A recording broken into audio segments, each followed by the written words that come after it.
Big opportunities coming this spring for several Oklahoma Sooners.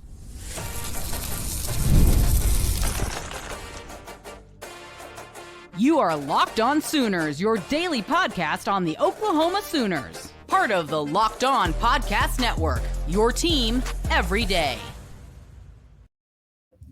What's up, Sooner Nation? Welcome to Locked On Sooners, and thank you for making Locked On Sooners your first listen every single day. Shout out to all the everydayers out there. Tune in and subscribe to the show wherever you get your podcasts. We're part of the Locked On Podcast Network, your team every day. Today's episode is brought to you by FanDuel. Right now, new FanDuel customers can get $150 in bonus bets if your first $5 bet wins over at FanDuel. I'm John Williams. He's Jay Smith. We're going to talk about the gains that the Oklahoma Sooners have made in the winter offseason program. We're also going to talk about a big-time quarterback transfer move to the Sooner State. But first, Jay, we got to discuss the latest injuries that Brent Venables updated us on when he met with the media back on Wednesday. Several Sooners are going to be missing all of spring ball.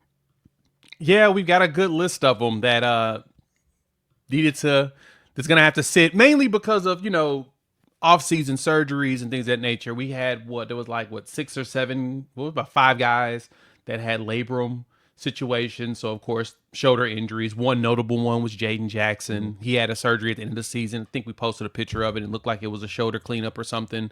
So he'll be limited. And I mean, it kind of makes sense. You have an off-season surgery. You're going to be working yourself back. They'll probably work through some drills and stuff. But the big thing is that they're going to take some time to get their body ready for next season. And when Brent Venables was talking about it, one of the really notable ones that we all have been just kind of really anticipating on, he mentioned that Jayden Gibson had a small setback and they're waiting on the prognosis. And I've seen some kind of reports on that. And it sounds like it's not a re-tear, that it's not as bad as it was before. It sounds like he should be still good and still be possibly on track. He just won't be participating in spring practices. Yeah, so Jaden Jackson not being able to participate in spring, Jaden Gibson, Heath Ozida, Logan Howland, Javante Barnes will be also missing spring ball as well. And then you have Cade McIntyre, Seth Freeman, KJ Daniels, Andy Bass, and Darius Afalava. So Jay, with those players out, what does it mean for Oklahoma Sooners? Like, who are going to have some of the bigger opportunities to make a statement this spring and potentially earn a role in the fall? Oh, you're going to see a lot of, especially a lot of those were on the offensive line. I mean, Cade McIntyre is one of your tight ends, but losing Ozida and Howland and Afalava, which is a freshman. Afalava had a knee injury in high school that Brent Venables was talking about in the presser, and so he's not expected to really work. But that means that you're going to see some of the younger guys. You should see some Eddie Pierre-Louis. You'll see a little bit more out of probably, you might see some Luke Baklinko on top of Jacob Sexton, right? I mean, Sexton, working himself back in from, his end of season injuries as well. So you'll probably see some of the transfers between Baklinko as well as Derek Simmons. And then you'll see some of the younger guys get some run there at the guard spot. But I'm really excited to see Eddie Pierre-Louis really start to get some run. I'm hoping him and Fabechi, we will get some good run because I think those two can really be threats going into next season. Well, I think at tackle in particular, you mentioned Luke Baklinko. If you're not having Logan Howland out there getting snaps, getting reps, this creates an opportunity for Michael Fasusi and Ryan Fodge. Like, everybody wants to project them as potential guys that could potentially start. Well, it starts in the spring, going and earning a role. When you don't have the guy that started most of the games over the back half of the season in Logan Howland, and Jake Taylor, Jacob Sexton were also banged up throughout the 2024 season, it really opens the door. You kind of expect and project Derek Simmons to be maybe your right tackle. And so this opens the door at left tackle for maybe a guy like Michael Fasusi or Ryan Fodge. Now there's a lot of work to be done. I'm not saying he's going to earn a starting spot, but he's going to get some significant reps and some significant opportunities, because who else are you going to give those reps to? Right. Yeah. You've got to start going ahead and get some, you got to get some of the young players in. And that's going to be the most important thing we've been playing a lot of young guys, especially at the offensive line. Mm-hmm. And that's kind of been the question. That's one of the biggest questions of the year is, does the offensive line improve from last season? Of course it does, because these guys actually got some playing. We know Bill Bedenbaugh plays guys in specific spots for specific reasons when it comes to his offensive line configurations. And once he gets that down packed, I think the offensive line is going to be fine. But the good thing is we played a lot of young guys that got some much needed experience and understand just how critical it is to work hard here in the winter and the spring when it comes to dealing with the SEC. And like you said, with the two transfers bringing in with Baklenko as well as Derek Simmons, it's a good chance you're going to see a lot of Derek Simmons because it sounds like he is a dog and he understands the work and he's putting it in. And so I'm ready to see more of the guys from the 2024 class get some run. I do, like I said, I want to see EPL. I want to see some Daniel Akinkumi. I know that he's, a lot of them is going to work on technique in preparation for this conference, but I think that Bill Bedenbaugh is going to get them right on track. Yeah, I think also a defensive tackle with no Jaden Jackson. So you're going to, obviously, Dominic Williams will be your starting nose tackle. You'll probably see a lot of Grayson Halton getting that 3 technique spot. But David Stone, this is kind of his opportunity to get a lot of first team reps with the defense with Jaden Jackson sitting out. And a guy like Trent Wilson could also be getting some first team rotational snaps. Marcus Strong. Anytime that you have a starter out in Jaden Jackson, it's just going to kind of push everybody up the hierarchy during practice. And that gives them an opportunity to have some good reps against good competition. It is. And then another name that was mentioned as being limited, but expected to, being limited instead of being basically not a really big participant is Gentry Williams, a name that we love to hear. It sounds like his shoulder's getting better and he's going to be out there. I remember, his season was 2 years ago, 23 season, and he broke out and looked like he had a chance to be a NFL caliber corner. Yep. And then hurting that shoulder a second time after surgery in the first game of the season.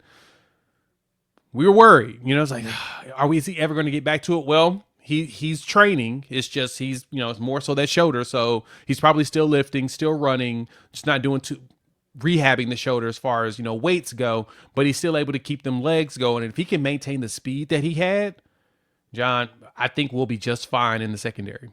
Well, and cornerback is one of your biggest questions going into spring and into the 2025 season, because you need an answer. Can Eli Bowen take his game to another level? Can Jacoby Johnson be the breakout player that everybody hopes and expects that he can be? Can Gentry Williams return from injury and be a significant player for this team, because he is a star. He's got the potential to be a top 100 pick in the NFL draft if he can stay healthy, because he's that good of a player. So that's a big question. Anything else stand out from the injury report that we got? I know, Jayden Gibson not being able to participate in spring is not too surprising. I think, but kind of re-aggravating his knee running on air isn't a great thing. But I wasn't expecting to see him to start the season anyway. Yeah, Javonte Barnes still dealing with that foot, still kind of concerns me a little bit. But we talked about this, not too long ago, that running back room is still pretty. All of our contributors from last season are still here, and so that's not something that I'm overly worried about. But I don't like to hear that his foot is still bothering him. I'm hopefully that they figure out whatever the problem was he had in high school and are able to get him back to where he needs to be in order to participate. Because, that 200-yard game he had against Maine, I know it's Maine, but he started to look like his old self from the Florida State bowl game. Mm-hmm. Some notable names I didn't see. Huh? Everything. That's the Thanos meme. What did it cost you? Everything. Everything. And he's done right afterwards. Now, one that I'm intrigued by that we're not seeing as limited is Gavin Sawchuk's not on the list. Mm-hmm. I like to see that. I'm glad to see that. So you got him with the rest of your running backs are good. Andy Bass, I feel terrible for him. He tore his ACL a second time. He tore it in the championship game in high school, and he was the scout team quarterback for the Navy game and tore it again, I guess it sounds like. And so because this is ACL, he's probably not going to be seen for a second season. So hopefully he can rehab that and get better and get stronger to where he can play hopefully in 2026, or at least be available for packages in 2026. But yeah, that kind of saddened me to see that he was that he's back on the list. But yeah, running back room, Devontae Barnes is probably the one that jumped out the most to me that is still on there. Yeah, well, and they bring in Torrey Blaylock, the 4-star prospect out of Texas, that adds speed and big-time playmaking ability to the running back room. So I think they're going to be okay there. On Andy Bass, good news is the NCAA hands out medical red shirts like they're candy. So I think he'll still be able to stick with the Sooners for quite a while. He might be one of these guys that's a 24, 25-year-old Sooner down the road. Somebody who's going to be a Sooner down the road, Jaden O'Neal. He transferred to the Sooner State. Let's discuss what that means coming up next year on Locked On Sooners.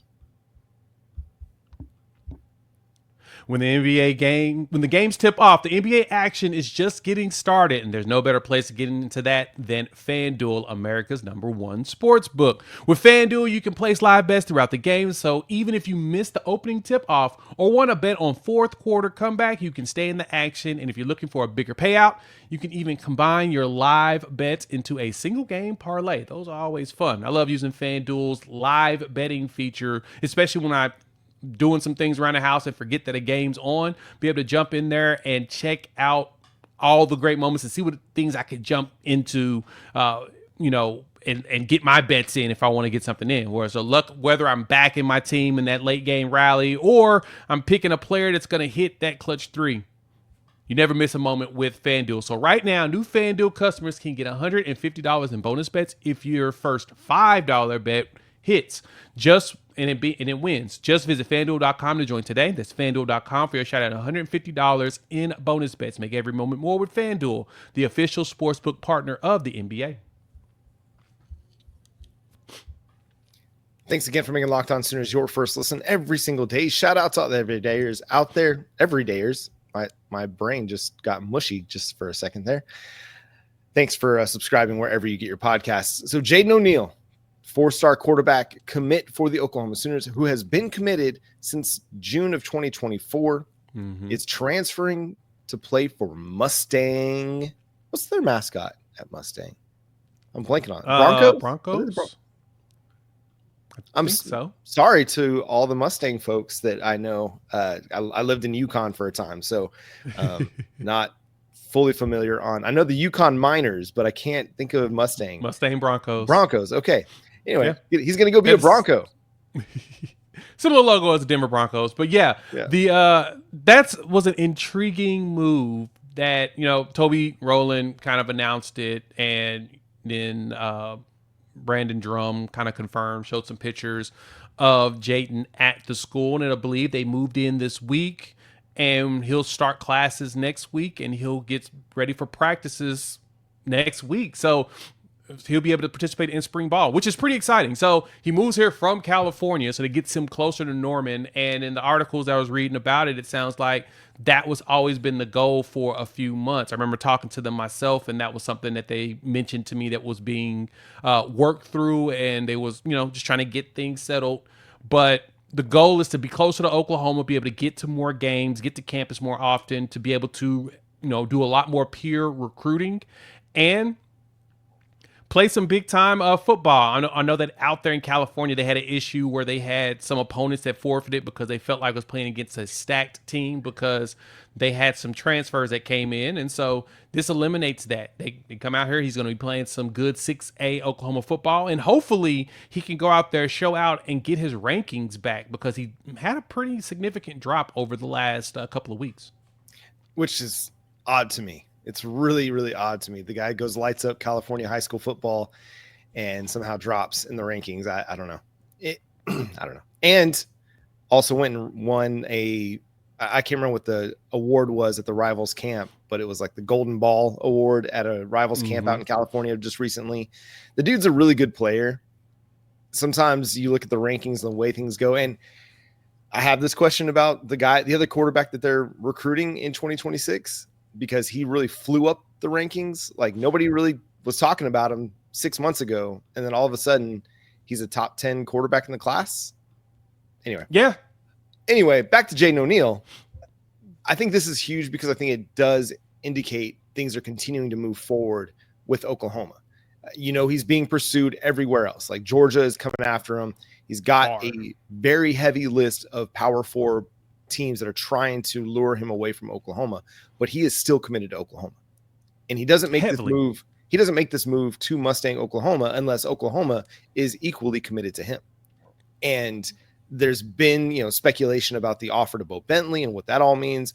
Whatever it means, Jaden O'Neal, I think, is still going to be a Sooner.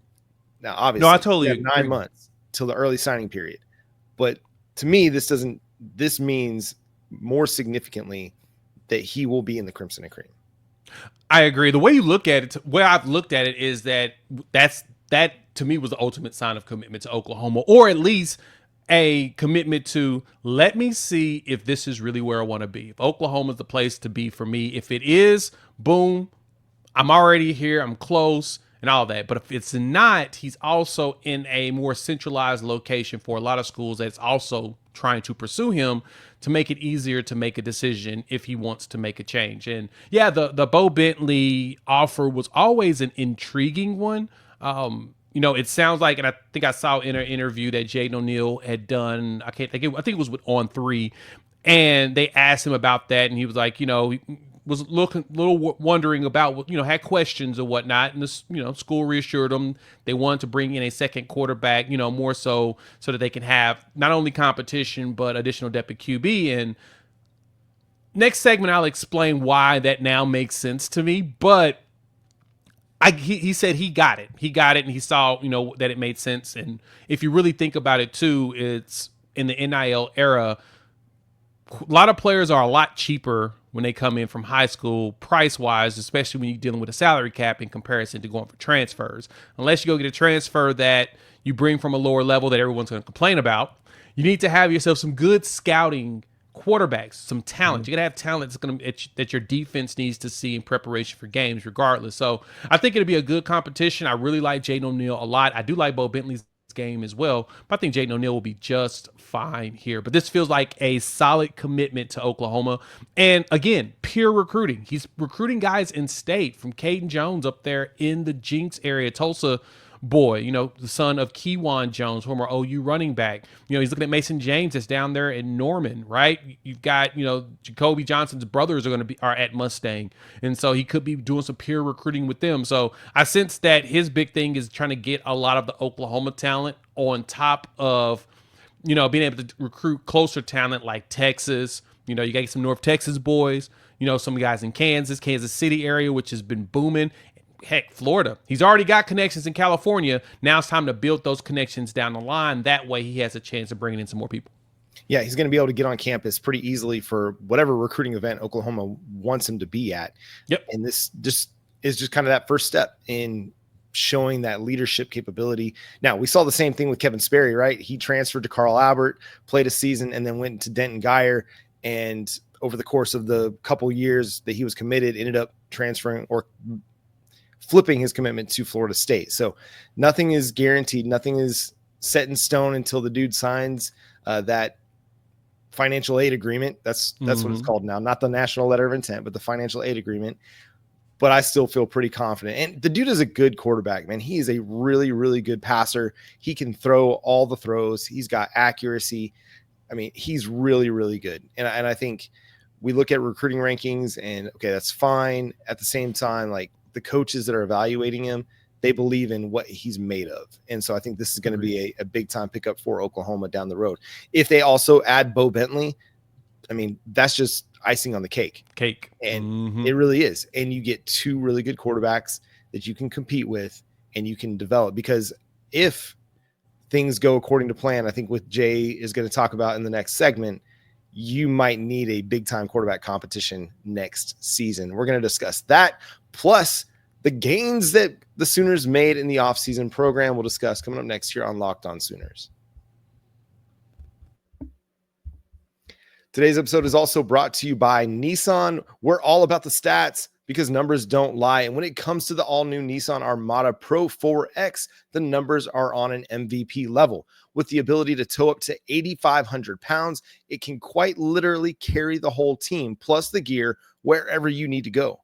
It's powered by a twin-turbo V6 engine, delivering the strength and performance to handle highways, back roads, and everything in between. And with room for up to 8 people, the Armada Pro 4X is built for big, cruise, big adventures, and even bigger memories. Whether you're exploring off-road trails or rolling up to the arena, the Armada Pro 4X brings power, versatility, and style wherever you go. Take your adventures to new heights in the all-new Nissan Armada Pro 4X. Learn more at nissanusa.com. That's nissanusa.com. Thanks again for making Locked On Sooners your first listen every single day. Shout out to all the everydayers out there. Tune in and subscribe to the show wherever you get your podcasts. We're free and available on all podcast platforms and on YouTube. So hit that subscribe button and that notification bell to let you know when new episodes drop. So Jay, a lot of gains were made in the trenches, but really in a lot of places in the offseason program, guys made weight. So what were kind of some of your takeaways when you saw the list from guys like George Stoya and Josh Calloway and all that? Yeah, so first off, I'll say this. As I mentioned in the last segment, one reason why I think it's probably best to grab another quarterback, I didn't realize that Jet New was only 5'10", 170 pounds. His recruiting profile. He plays taller, right? He does. His recruiting profile says 6'1.5". But when I saw that, I was like, wait, he's 5'11"? It's like, no, but I think that he is talented. He's got really, I like his throwing motion. I like the way that he plays at quarterback, but you're probably going to need some additional quarterbacks unless Jet's out there just dropping dimes like crazy. But you're going to need some additional guys, need some size, additional size to go with you there in the SEC. But no, we're looking at the trenches, man. We got some big boys in the on the defensive line. PJ Adebaware jumped up to 261 pounds at the last weigh-in, with David Stone over 300 at 313 pounds, John. He's done got to the big boy status that we said that we've been needing. As long as he keeps his athleticism, I think he'll be fine. Another one that really jumped out to me too is, Trent Wilson is ranked. I think they said he's about 294 on the roster, but when he went through his freshman interviews on Wednesday, when the media was able to, interview with, Mateer and Nagy, as well as with Brent Venables, they also got to talk to all the newcomers. They talked to the transfers and they talked to the freshmen.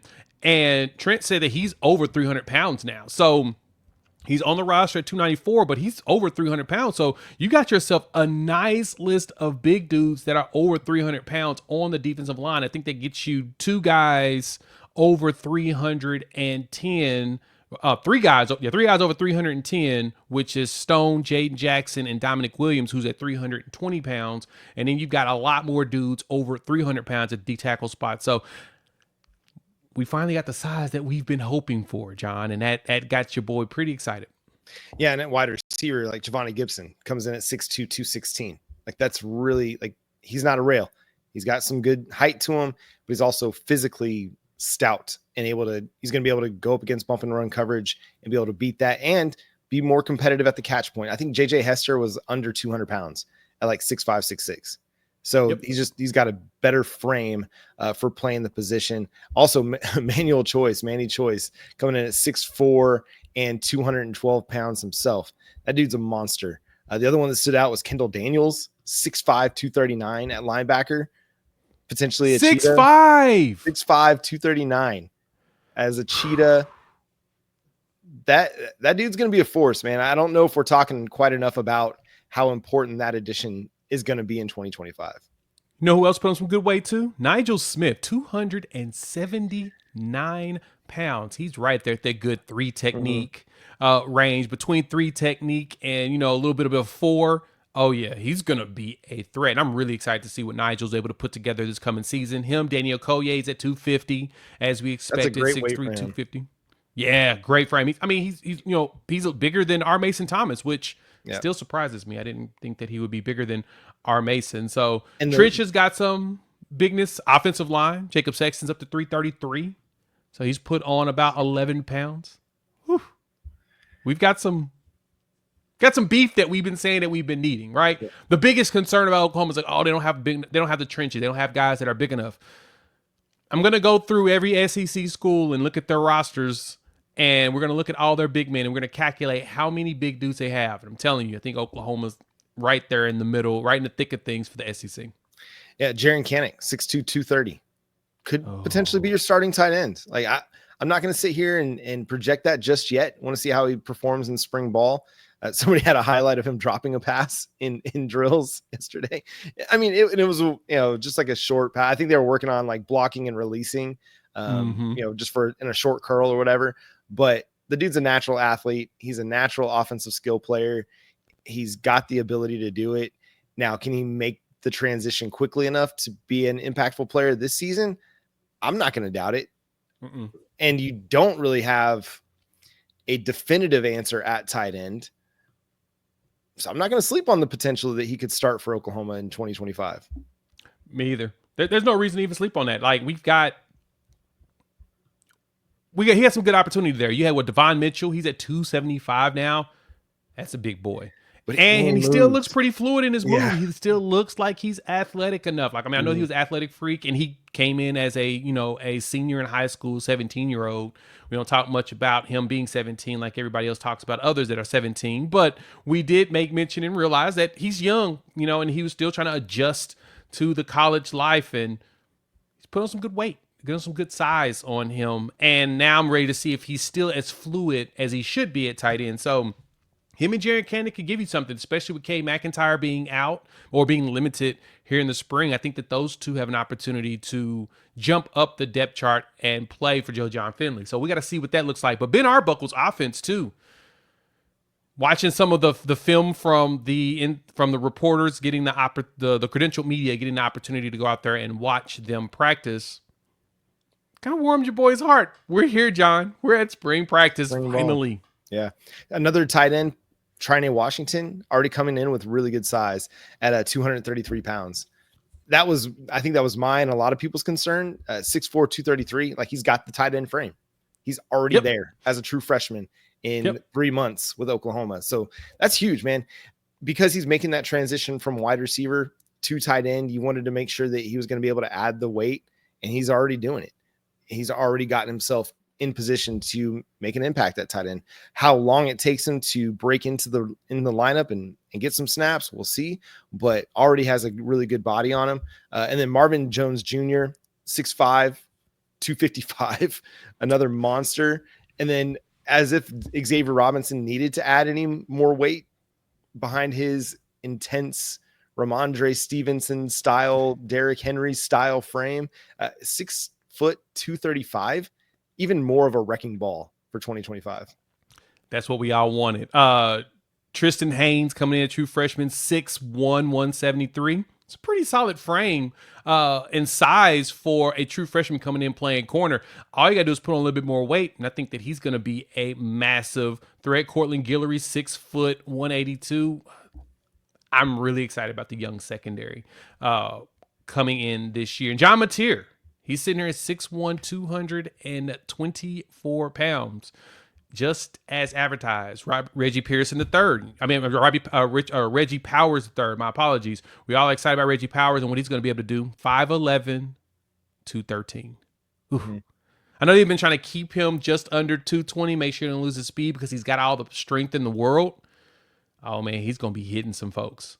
He's going to be hitting some folks hard.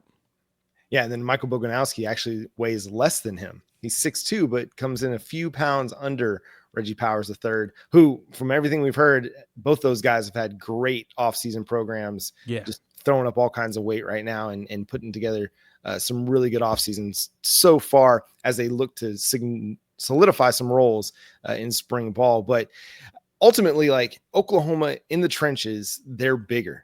They're going to be stronger, and at the same time, keeping a lot of the speed and the quickness that they have, especially in guys like Grayson Halton and David Stone. The fact that they were able to get David Stone up to 313, I think that really signifies that he's about to have a breakout season for Oklahoma. So who do you think was the biggest offensive lineman in size? I mean, looked like size. Oh, I think I saw this. It was Owen Hollenbeck, right? By 3 pounds. Darius Afalava was right behind him, 6'4", 345 pounds. Owen Hollenbeck, 6'3", 348 pounds. So you got some big boys who we know can move. Owen's more of a center, and you can tell because he's a wrestler. Yeah, and he's an athlete. He's an athlete. He can play. So I think we're going to be fine long-term in the trenches. Even Jacob Henry, he comes in at what's that, 200, and I have it here, 281 pounds to start as a true freshman. And he's supposedly strong like his dad. So you may got yourself another D tackle that's ready to go out there and produce something. Yeah.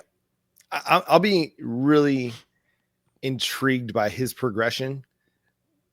After, kind of not getting very heavily recruited to play football and then landing at a P4 school to wrestle and then making the transition to football. We'll see. But he's already got the strength. He's already got the movement ability. He's an athlete. You can't be one without being a wrestler. And wrestlers are some of the most athletic and physically conditioned people in the world.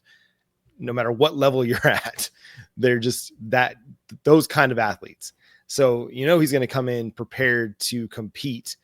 Now, where his technique's at, what he's able to do against guys that have been playing offensive line the last year, we'll see. But I'm intrigued by that one. So a lot of intriguing moves up the scale for a lot of Sooners. And I think it's going to have an impact as they get especially bigger in the trenches.